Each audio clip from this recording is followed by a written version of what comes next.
Labdien, rīdznieki! Šodien es gribētu pastāstīt par vienu savu iniciatīvu, kuras vēlētos realizēt saistībā ar Rīgai piederošo kapitāla sabiedrību pārvaldību.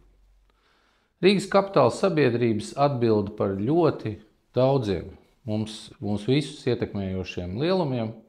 Piemēram, Rīgas siltums ir tas, kur ir iespējams samazināt tarifus. Rīgas satiksmi var padarīt labāku, efektīvāku tieši rīdzniekiem.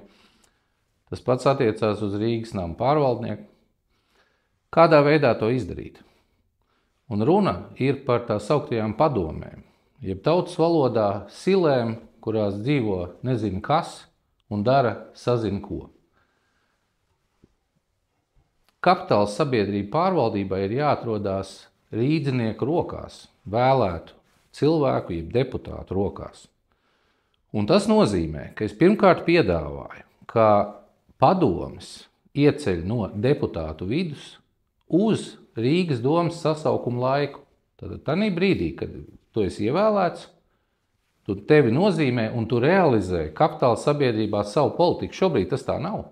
Šobrīd padomēs cilvēkus ieceļ konkursu kārtībā uz, piemēram, 5 gadu laiku, un tas nekādā veidā nesakrīt ar Rīgas domas, sasaukuma laiku.